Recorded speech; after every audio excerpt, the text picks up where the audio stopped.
Hola, soy Gerardo Berrones, pastor principal de Identidad San Luis. Bienvenido a los recursos digitales de nuestra comunidad.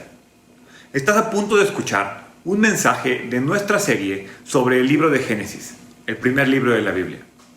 Todas las historias que hemos escuchado sobre la historia del inicio de la raza humana, los patriarcas y el pueblo de Israel, las estudiaremos de manera detallada, pero sobre todo aprenderemos cómo se relacionan con nosotros de forma muy práctica y cómo todo siempre apunta a Jesús. Suscríbete a nuestro canal para recibir nuestras actualizaciones. Y también síguenos en nuestras redes sociales, Instagram, Twitter, Facebook y YouTube. Además, puedes contactarnos por correo electrónico en identidadslp@gmail.com. Nos encantará conocerte.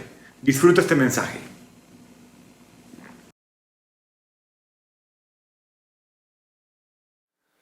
El día de hoy volvemos a Génesis. Los que ya tienen más de 35 semanas con nosotros sabrán que me encanta el libro de Génesis. Y hoy vamos a estudiar Génesis capítulo 38. Y la verdad es que hay capítulos de la Biblia que son difíciles de exponer. Es más, algunos predicadores en algunos lugares nunca predican acerca de pasajes como el que tú y yo vamos a estudiar el día de hoy, porque es un capítulo muy complicado y es un capítulo muy complejo, pero la verdad es que hace un año, más de un año, yo me di cuenta que la mejor manera de predicar la palabra de Dios es hacerlo verso a verso, es enseñar la palabra verso a verso, y creo firmemente que la palabra de Dios debe ser predicada con suma fidelidad, sin saltarte nada y sin sacar nada de contexto. Entonces Génesis 38 lo que hace es registrar eventos donde quedan de manifiesto la decadencia espiritual de la familia escogida a un nivel increíblemente bajo. O sea, vamos a ver una decadencia espiritual en la familia de Israel, en la familia de Judá, bien complicado. Algunos acontecimientos hasta parecen groseros. El día de ayer yo le decía a David que como sabía que se iba a ir a Zorais, le dije: oye David, ¿dejaste suplente o esperas que los adolescentes se queden en el servicio general? Y me dijo: no, Nayeli va a estar con los adolescentes. Le dije: qué bueno, porque la verdad es que el tema pudiera parecer hasta grosero. Lo que yo pienso es que una generación como la nuestra, una generación tan deshecha como la que tú y yo vivimos, pudiera preguntarse por qué predicar un capítulo que contribuye a esto. Un capítulo que dice, que uno pudiera decir: uy, pues si la familia escogida, la familia de donde viene el Mesías hizo esto, ¿por qué yo no lo haría hoy en día? Entonces, yo lo que no puedo hacer es evitar y saltarme el hecho de que este capítulo, al igual que toda la Biblia, es inspirada por el Espíritu Santo y debe ser predicada. Entonces quiero que me acompañes en la lectura de este capítulo, porque uno pudiera preguntarse por qué está registrada esta historia en la Biblia. La semana pasada, hace 3 semanas, fue la última vez que predicamos de Génesis y nos quedamos con José, un personaje que para mí es de los más increíbles de la Biblia. Y todo parece indicar que a partir de ahí vamos a hablar de la genealogía de José, y de la aventura de José y de la rectitud de José el soñador. Uno puede agarrar Génesis 37, el último capítulo de Génesis 37, dice Génesis 37, 36, dice: mientras tanto, los mercaderes madianitas llegaron a Egipto y allí le vendieron a José a Potifar, quien era un oficial del faraón, rey de Egipto. Potifar era capitán de la guardia del palacio. Y luego se pueden ir a Génesis 39, saltarse el 38. Y dice: cuando los mercaderes ismaelitas llevaron a José a Egipto, lo vendieron a Potifar, un oficial egipcio. O sea, la historia fluye entre Génesis 37, 36 a Génesis 39, 1. El capítulo 38 parece aparecer de la nada entre la historia de José. lo que va a hacer o la función de este capítulo 38 en la Biblia es que Dios lo que nos quiere mostrar es el estado moral de la generación en la cual vive José. Para resaltar el hecho de que la vida de José no era algo normal, de que el carácter de José no era algo normal. El mundo, al igual que hoy en día, estaba en decadencia. Entonces, el que se levante un hombre justo, un hombre de fe, un hombre de Dios, es algo raro. Y este capítulo lo único que hace es darnos un contexto perfecto para que tú y yo podamos evaluar la fe y la moral de un personaje como lo fue José. Y cómo hacer una comparativa con sus otros 10 hermanos, sin contar a Benjamín, que era el más pequeño. Entonces, Génesis 38 lo que va a hacer es registrar el pecado de Judá. La predicación se llama Los tropiezos de Judá. Este acto, el pecado que va a cometer Judá, lo único que hace es poner al descubierto la depravación total del hombre, lo mal que se encontraba la sociedad. Pero al hacerlo, nos va a ayudar a poner en un mejor contexto la fantástica historia de José. Entonces, al final, ¿por qué aparece esto? Porque Dios no le espanta el pecado. Dios no esconde el pecado. Dios no espera que tú y que yo creamos que los personajes de la Biblia son perfectos y que si Jesús viene de Judá, entonces seguro hay algo santo en toda esa rama genealógica. Y no, la verdad es que no hay nada santo en esa rama genealógica. Entonces también vamos a ver cómo es la gracia de Dios la que se encarga de hacer santo algo que no lo es. Les pido que abran su Biblia en Génesis 38 y vamos a comenzar con el versículo 1. En esos días Judá dejó su casa y se fue a Adulam.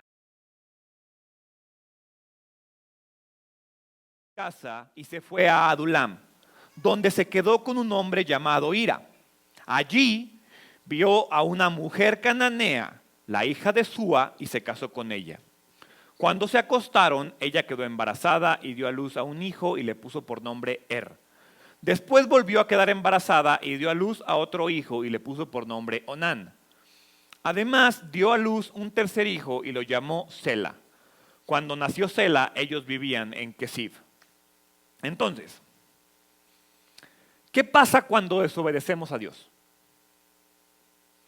La Biblia, a lo largo de toda la Biblia, se pronuncia enfáticamente y de manera muy, muy clara cuando un creyente desobedece la palabra de Dios. Y también es perfectamente clara al decirte que la relación entre un creyente y un no creyente es muy complicada y en la gran mayoría de los casos está destinada al fracaso. Entonces, un creyente, bueno, ¿por qué pasa esto? Pasa esto porque un creyente ha sido declarado justo por la vida de Cristo. Un creyente es luz en Cristo. Un creyente está unido a Cristo. Un creyente es templo del Espíritu Santo, es templo de Dios. Ahora, un no creyente es injusto. Un no creyente está en tinieblas. Un no creyente está ensimismado. Sari y yo, cada vez que salimos de nuestra casa, de su casa, hay un puesto de gorditas y un puesto de tacos y una carnicería con carnitas deliciosas. Y es una bronca manejar por ahí. Porque todo mundo cree que como se va a tardar 10 minutos comiéndose unos tacos, no importa si estacionan en triple fila. Los que han ido a mi casa saben lo amplio que es la entrada a la casa. Pues el domingo a las 11 de la mañana que salimos para venir a la iglesia, no cabe más que un carro. Porque hay hasta 4 carros estacionados en ese espacio. Porque voy a las gorditas. Y me decía, deberíamos de hablar a la grúa. Yo no, porque los policías están ahí, seguro comen gratis. Porque les permiten hacer esto a los clientes. Pero el problema es que un no creyente, y ojo, si tú eres creyente y lo haces, no lo hagas, camina, le sirve que bajas las gorditas. Estaciónate bien, da testimonio con tu manera de conducir. Entonces, el problema aquí es que un no creyente está ensimismado y cree que 10 minutos no importan. Y cree que el no hacer algo no importa, cuando sí importa y sí hay consecuencias. Entonces, un no creyente, a diferencia del creyente, no está enfocado en Dios, está enfocado en sí mismo. Y un no creyente no es templo de Dios, es templo de sus propios dioses, donde muy probablemente está él puesto en el lugar donde debería estar Dios. Por eso, uno de los consejos que siempre le damos a la gente, que le damos consejería prematrimonial, Sari y yo, le decimos que el éxito de un matrimonio es poder decir que amamos más a Dios que a nuestra pareja. La razón por la cual yo puedo decir que tengo un buen matrimonio con mi esposa es porque amo más a Dios que a Sari. Porque si amara más a Sari que a Dios ya hubiéramos tronado. Pero hay muchas veces que yo me veo forzado, entre comillas, a cambiar algo, no por Sari, no por mí, sino porque Dios me dice, brother, hay que hacerlo. Y entonces como amo más a Dios, lo hago y mi matrimonio funciona. Si tu matrimonio no funciona como debería es porque muy probablemente te tienes a ti, tienes a tu pareja o a tus hijos en el lugar donde debería estar Dios. Entonces, por eso es que una relación entre un creyente y un no creyente, y no hablo solo de matrimonios, pongo a tus amigos, a tus compañeros de trabajo, la razón por la cual muchas veces no podemos tener una buena relación con un no creyente sin faltar a nuestra fe, porque me la puedo llevar bien padre con no creyentes si yo hago las cosas que ellos hacen. Pero cuando yo empiezo a ser congruente con mi fe, con los no creyentes, lo primero que pasa es como rechazo. ¿Sí? Entonces, esa es la razón de que un no creyente y un creyente no puedan hacer clic de la manera correcta. Entonces, un creyente no debe unirse. La Biblia le dice, no te unas en yugo desigual con un no creyente. Y repito, no estoy hablando solo de matrimonio. Entonces, en esta historia vemos el peligro de desobedecer a Dios porque Judá, en lugar de permanecer en la tierra prometida, se va a Canaán otra vez.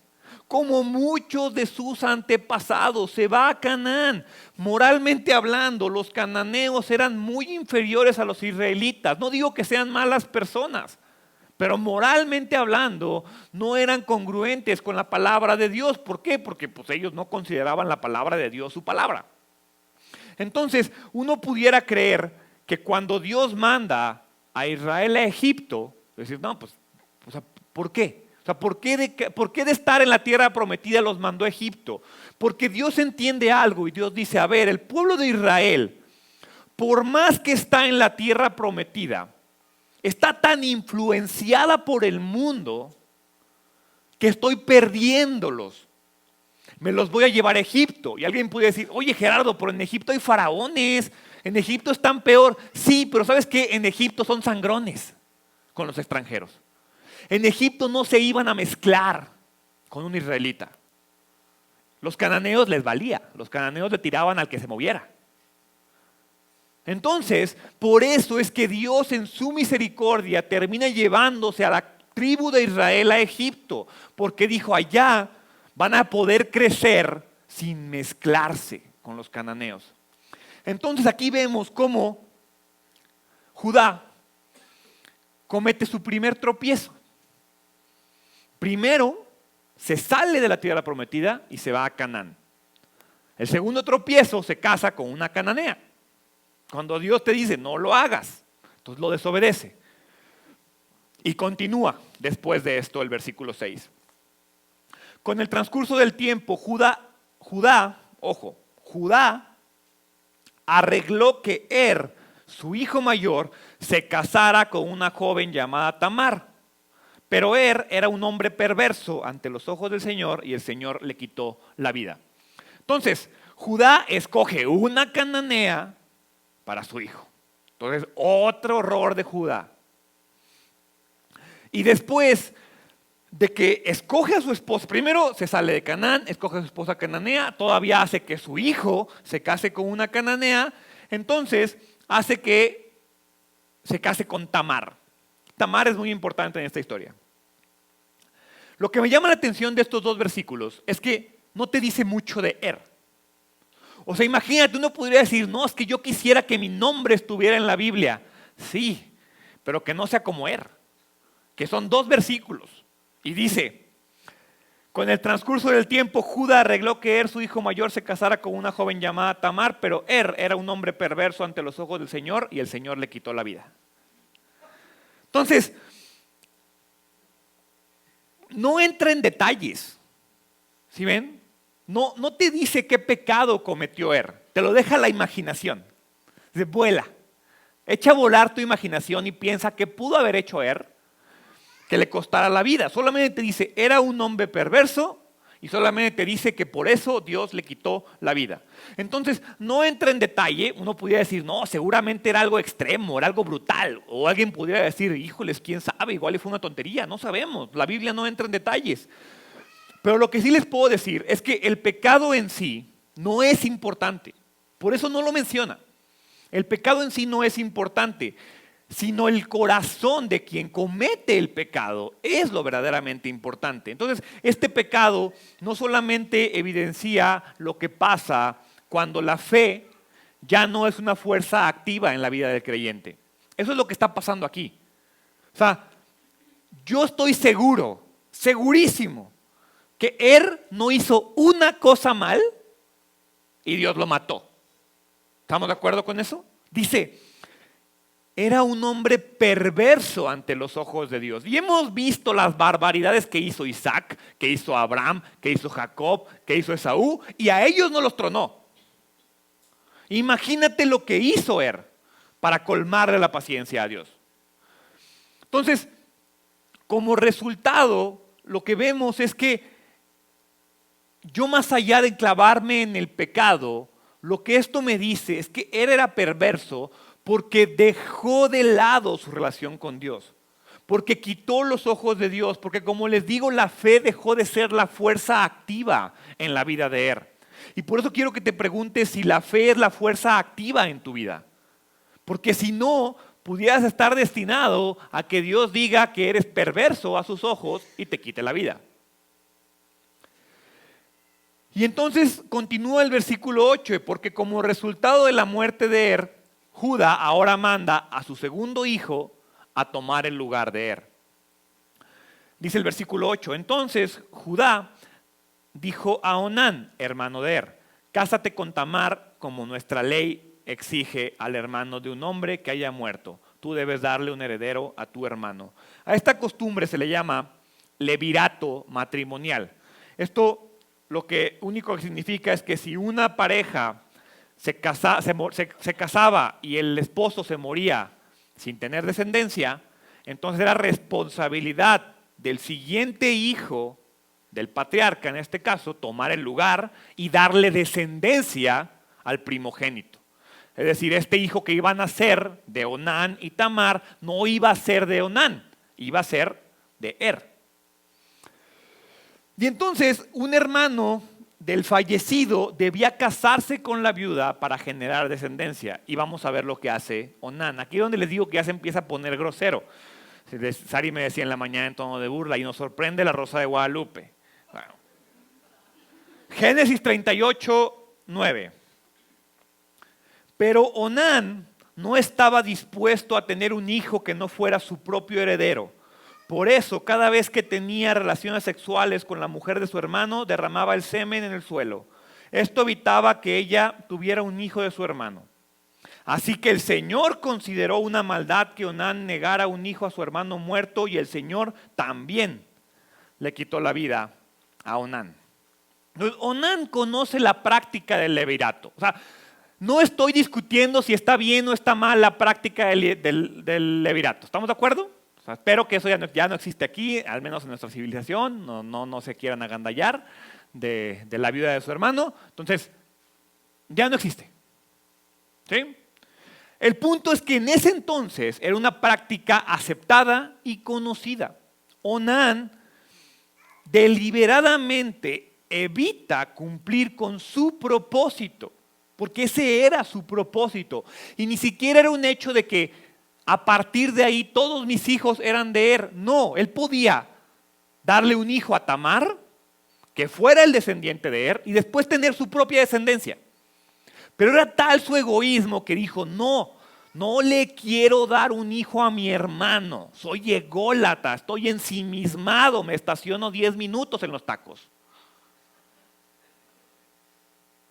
Entonces, el texto nos dice que lo hace específicamente por egoísmo, porque no le quería dar descendencia a su hermano. Entonces, no estoy evaluando si la práctica es buena o mala, lo que estoy evaluando es el hecho de que él se niega a su propósito. Y por eso Dios decide quitarle la vida. Entonces, me llama la atención que en el caso de Er no te dice el pecado, solo te dice que lo mató. En este caso sí menciona el pecado. Y menciona la consecuencia, es la misma. No te está diciendo que el pecado es el mismo. La consecuencia es la misma. Y si has leído la Biblia, probablemente alguna vez te has topado con ese versículo que dice que el castigo del pecado es la muerte. Ay, qué bonito se escuchó eso. A ver otra vez. El castigo del pecado es excelente. Entonces Dios no está evaluando la magnitud de un pecado, Dios está evaluando la actitud del corazón del creyente. Er, Onán, Judá son creyentes, vienen de la familia escogida. Entonces, al final Dios dice, lo mato. Al igual que a Er, lo mato. Y como les digo, la magnitud del pecado no es relevante. Lo que sí es relevante es la desobediencia. Ahora uno me puede decir, Gerardo, pero es que la práctica del levirato pues está muy fea. Ok, olvídate del levirato. ¿Cuál fue el primer mandato que Dios le dio al hombre? El primer mandato que Dios le dio a la institución del matrimonio. La primera institución que Dios creó es el matrimonio. Y lo primero que le dijo al matrimonio es, multiplícate, ten hijos. ¿Sí? Y llegamos a este punto donde por ego él no quiere de cumplir. Entonces no está desobedeciendo el levirato. Está desobedeciendo a Dios. Él sabe que parte de su promesa es una gran descendencia. Dios dijo, de cada uno de los hijos de Israel, de Jacob, yo generaré las 12 tribus de Israel. Y al no hacerlo Er y al no hacerlo Onán, están fallando y están oponiéndose a la voluntad perfecta de Dios. No está desobedeciendo una ley local.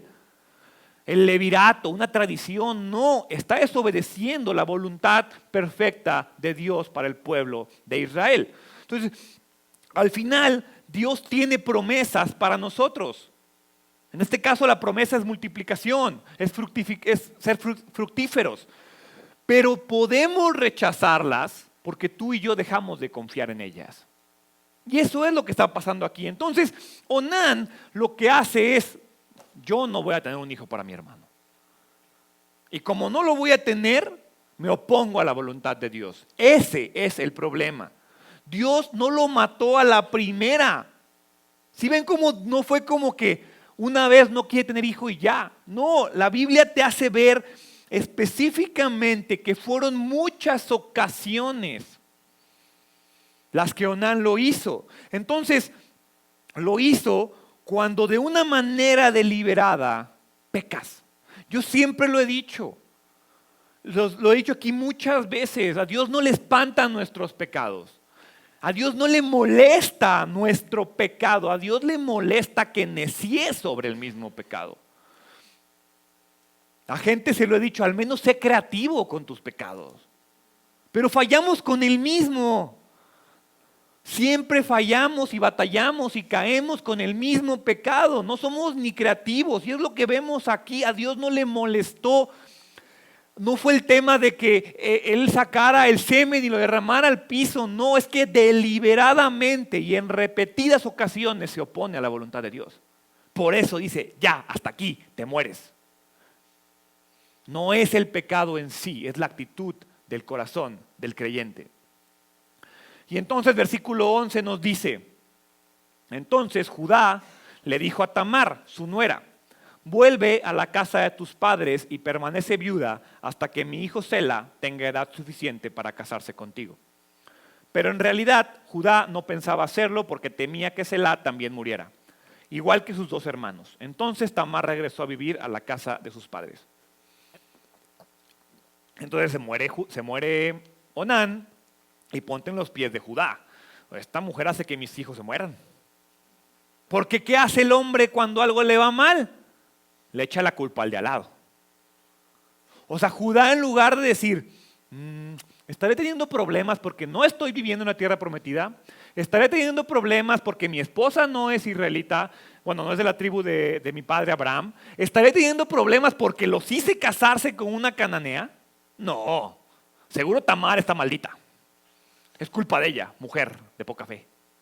Y tú te echas la culpa al de al lado en lugar de evaluarte a ti mismo. Judá seguramente dice, no, Tamar es el problema, no le voy a dar a mi hijo. Y entonces ahora es Judá el que se está oponiendo a la voluntad de Dios. Cuarto error, cuarto tropiezo de Judá. Y a este cuate no lo ha matado, A Judá a veces los contando, ya va 4 y no lo ha matado. 38:12. Unos años después murió la esposa de Judá. Cumplido el periodo de luto, Judá y su amigo Hira, el adulamita, subieron a Timna para supervisar la esquila de sus ovejas. Alguien le dijo a Tamar, mira, tu suegro sube a Timna para esquilar sus ovejas. Tamar ya sabía que Sela había crecido, pero aún no se había arreglado nada para que ella se casara con él. Así que se quitó la ropa de viuda, se cubrió con un velo para disfrazarse, luego se sentó junto al camino a la entrada de la aldea de Enaim, la cual está rumbo a Timna. Judá la vio y creyó que era una prostituta porque ella tenía el rostro cubierto. Entonces se detuvo y le hizo una propuesta indecente. Déjame tener sexo contigo, le dijo, sin darse cuenta de que era su propia nuera. ¿Cuánto me pagarás por tener sexo contigo?, preguntó Tamar. Te enviaré un cabrito de mi rebaño, prometió Judá. ¿Pero qué me darás como garantía de que enviarás al cabrito?, preguntó ella. ¿Qué clase de garantía quieres?, respondió él. Ella contestó, déjame tu sello de identidad junto con su cordón y el bastón que llevas. Entonces Judá se los entregó, después tuvo relaciones sexuales con ella y Tamar quedó embarazada. Luego ella regresó a su casa, se quitó el velo y se puso la ropa de viuda como de costumbre. Les digo que la Rosa de Guadalupe se queda corta. Entonces, unos años después, no fue inmediatamente después, unos años después Judá enviuda. Ya se murió ya se murió Onán, ya se murió su esposa. Entonces Judá va y comete un pecado contra su nuera Tamar. Y de nuevo, uno pudiera pensar, este pecado no es culpa de Judá. O sea, Judá, pobrecito viudo, tiene necesidades y fue a buscar una prostituta. Entonces, la realidad es que tengo que dejar algo muy claro.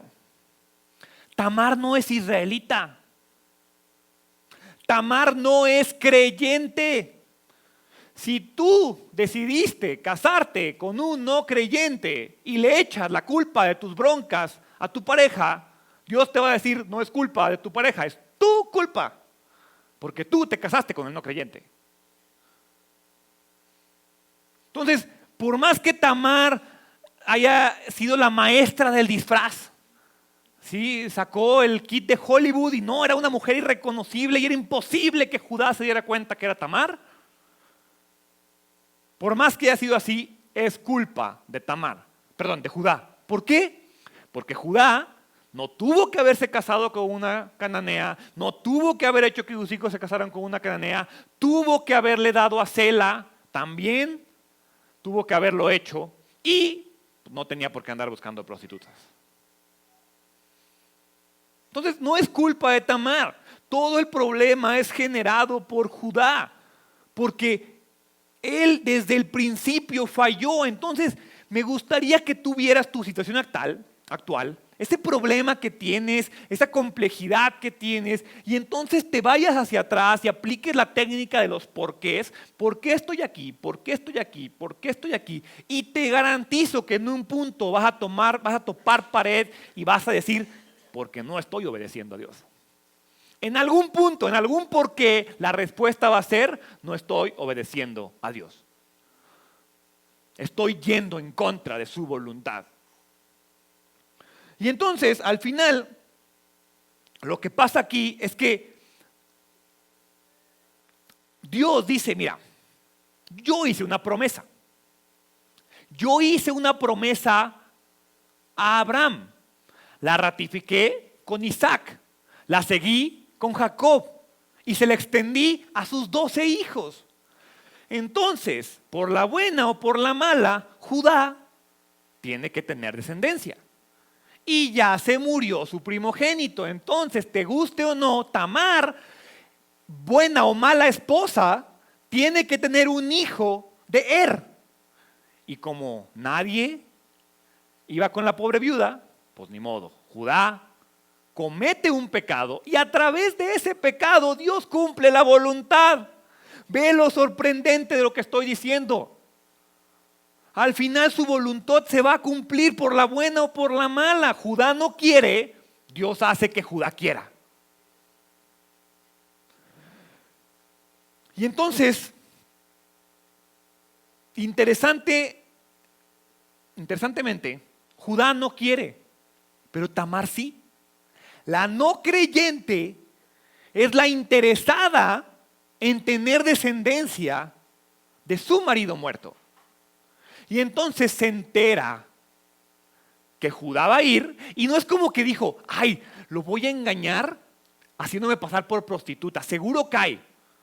Seguro le conocían algo a Judá. O sea, no es como que era la primera vez que Judá llegó y dijo, ya sé que vale un cabrito esto. No fue como que Judá era la primera vez que hablaba con una prostituta. No, es evidente que no. Y entonces Tamar sabe perfectamente las costumbres de Judá y dice, pues mira, no quieres por la buena, pues te voy a engañar por la mala. Igual, no estoy justificando su actuar, pero al menos ella parecería estar interesada en que la promesa se cumpla. No, obviamente no lo está haciendo por eso, pero al menos parece hacerlo de esa manera. Y entonces, al final, nada de esto hubiera pasado si Judá no se hubiera casado con una cananea. Es más, nada de esto hubiera pasado si Judá no hubiera salido de la tierra prometida. Vean lo que dice 2 de Corintios. Quiero que vayamos a 2 de Corintios porque es muy clara la Biblia a este respecto. 2 de Corintios 6:14. No se asocien íntimamente con los que son incrédulos. No dice, no le hables al incrédulo. ¿Verdad que no? No se asocien íntimamente con los que son incrédulos. ¿Cómo puede la justicia asociarse con la maldad? ¿Cómo puede la luz vivir con las tinieblas? ¿Qué armonía puede haber entre Cristo y el diablo? ¿Cómo puede un creyente asociarse con un incrédulo? ¿Y qué clase de unión puede haber entre el templo de Dios y los ídolos? Pues nosotros somos el templo de Dios viviente. Como dijo Dios, viviré en ellos y caminaré entre ellos. Yo seré su Dios y ellos serán mi pueblo. Entonces, Judá falló al mandato divino y el resto es una espiral de decadencia. Este capítulo es una espiral de decadencia y está ahí para que tú y yo entendamos cómo no voy a vivir donde Dios quiere que viva. Puede terminar en teniendo un hijo de la viuda de tu hijo. O sea, ¿sí ves el problema? Entonces uno puede decir, hijos, es que Tamar se pasó. No, el problema no es Tamar, el problema no es el problema no es Onán. El problema es que Judá en un punto dijo, me vale, no vivo y no hago lo que Dios quiere que haga. Soy un rebelde. Ese es el problema. Y entonces Génesis 38:19 dice, luego ella regresó a su casa, se quitó el velo, se puso la ropa de viuda como de costumbre. Ella siguió. Pero consiguió su propósito. Y tal vez Tamar intentó regresar a su vida cotidiana, pero ni ella ni Judá sabían que estaba embarazada. Versículo 20. Más tarde Más tarde Judá le pidió a su amigo Hira, el adulamita, que llevara el cabrito a la mujer y recogiera las cosas que le había dejado como garantía, pero Hira no pudo encontrarla. Entonces preguntó a los hombres de ese lugar dónde puedo encontrar a la prostituta del templo local que se sentaba junto al camino a la entrada de Naim. Nunca hemos tenido una prostituta del templo aquí, contestaron ellos. Entonces Hira regresó a donde estaba Judá y le dijo, no pude encontrarla por ninguna parte y los hombres de la aldea afirman que nunca ha habido una prostituta del templo pagano en ese lugar. Entonces deja que se quede con las cosas que le di, dijo Judá, envié el cabrito tal como acordamos, pero tú no pudiste encontrarla. Si regresamos a buscarla, seremos el hazmerreír del pueblo. Entonces Judá, un hombre justo y honesto, va a pagar lo que debe. O sea, ¿cómo? No voy a tener el placer solamente. Pero no pudo hacerlo y pues se da por vencido, porque no es como que le va a echar muchas ganas a decir, hey, ando buscando a la prostituta que vive aquí porque se quedó con mis cosas. No, dice, pues ya ni modo, ya lo da por perdido. Y es hasta 3 meses después que a pesar de que Judá intentó evitar quedar ridiculizado, el ridículo te va a alcanzar. El ridículo de tu pecado te va a terminar alcanzando. La consecuencia de tu pecado te va a terminar alcanzando. Y entonces, al final, se sabe que la supuesta prostituta era Tamar y que tuvo relaciones con su suegro y que está embarazada de su suegro. Judá tuvo que reconocer su pecado, quedó expuesto y no solo eso, Tamar queda mejor parada que él. Versículo 24. Unos 3 meses después le dijeron a Judá, tu nuera Tamar se ha comportado como una prostituta y ahora como consecuencia está embarazada. Sáquenla y quémenla, ordenó Judá. Claro, no, por supuesto, hay que lapidar a la mujer. Pero cuando la sacaban para matarla, ella envió el siguiente mensaje a su suegro. El dueño de estas cosas fue quien me dejó embarazada.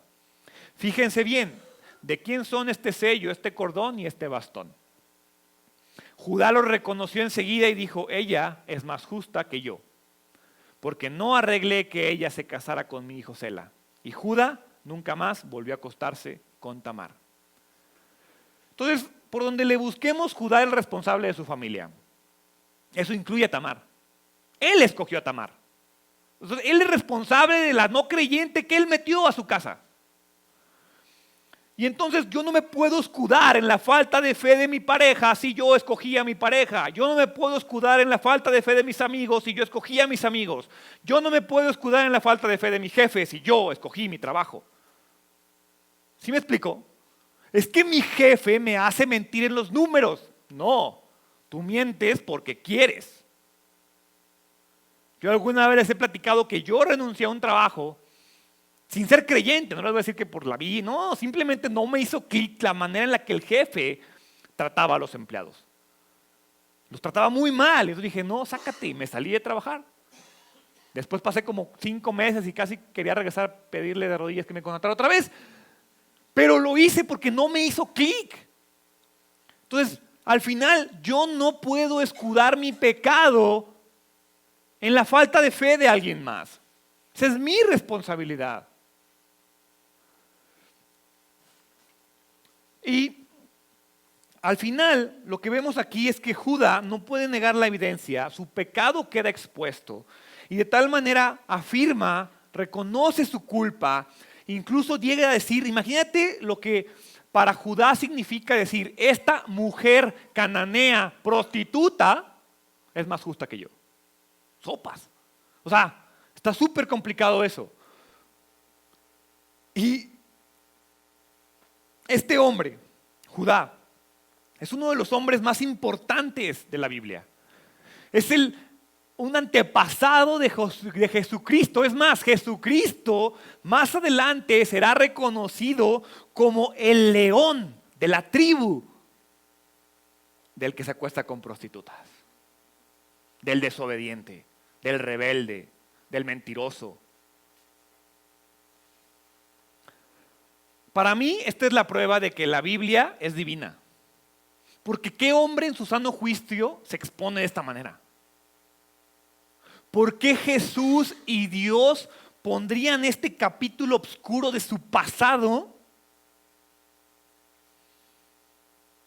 si no fuera algo que Dios pretende, que Dios dice, mira, no importa de dónde vengas, No importa lo que hayas hecho, no importa el pecado, importa lo que te vas a convertir, importa que Jesús esté en ti. Entonces, la tribu de Judá es buena, increíble, fantástica, no por los miembros de la tribu, sino por el resultado final de la tribu.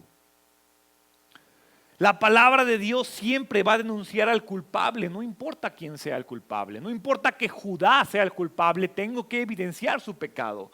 Y entonces termina el versículo 27 y 30 y solamente dice que cuando llegó el tiempo de que Tamar diera a luz, se descubrió que esperaba gemelos. No había rayos X antes ni ultrasonidos, entonces hasta que nace. Durante el parto uno de los niños sacó la mano, entonces la partera le ató un hilo rojo en la muñeca y anunció, este salió primero. Pero luego el niño metió la mano de vuelta y salió primero su hermano, entonces la partera exclamó, vaya, ¿cómo hiciste para abrirte brecha y salir primero? Y lo llamaron Fares. Luego nació el niño que llevaba el hilo rojo en la muñeca y lo llamaron Zera. Entonces, el fragmento termina y te dice que nació Fares y Zera. Si uno se va a Mateo y revisa la genealogía de Jesús, sabe que Jesús viene de Fares. Y algo muy interesante, si uno analiza la genealogía de Jesús, nos daremos cuenta que menciona a Tamar. O sea, el deseo de esta no creyente de hacer cumplir la voluntad de Dios hace que su nombre, fíjate cómo no aparece el nombre de la esposa de Judá. No aparece el nombre de pocas mujeres, aparece el nombre en la Biblia. Y aparece el nombre de Tamar. Ahora, yo no sé cuántas predicaciones haya hecho al respecto de este capítulo. La verdad es que me gustó. Pero Génesis 38 trata el tema del pecado de Judá, el pecado de un hombre. Y si está en la Biblia es porque debe de ser predicado. Lo que yo aprendo de este capítulo, y lo que quiero que tú te quedes de este capítulo, es que el mundo está echado a perder. Desde siempre. No te sientas especial por vivir en una generación como la que vivimos.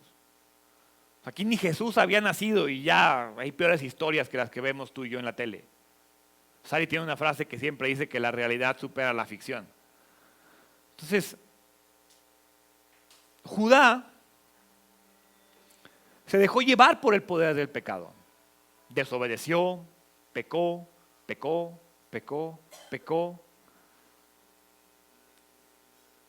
Pero no murió. ¿Por qué no mató a Judá? Y sí mató a sus hijos. ¿Por qué le dice a sus hijos perversos ante los ojos de Dios y a Judá no lo llama de esa manera? Es más adelante vamos a ver la bendición que Jacob derrama sobre Judá. Al final, quiero que leamos juntos 38, 26. Judá los reconoció enseguida. Cuando su pecado quedó expuesto, Judá los reconoció enseguida y dijo, ella es más justa que yo. Reconoce su pecado, porque no arreglé que ella se casara con mi hijo Sela. Y lo más importante, Judá nunca más volvió a acostarse con Tamar. Es decir, reconoce su pecado por la mala. No estoy diciendo que fue por la buena y que Dios tocó su corazón. No, por la mala reconoce su pecado. Pero lo más importante es que nunca más lo volvió a cometer. A partir de este momento el carácter de Judá comenzó a cambiar.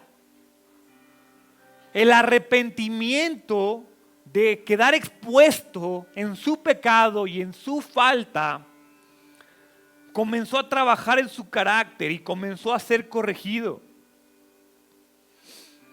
Y Tamar se convierte en una de las pocas mujeres cuyo nombre está en la genealogía de Jesús. Al final, aún en medio de esta rebelión, de esta historia tan extraña, grosera y medio rara, el poder de la gracia divina puede realizar su propósito. Dios cumplió el propósito en la vida del creyente porque Dios cumple el propósito en la vida de los creyentes. Y si tú eres creyente, va a cumplir el propósito en tu vida. Ojo, por la buena o por la mala. Yo prefiero la buena, no sé cuál prefieras tú. Quiero que analices dónde te encuentras actualmente.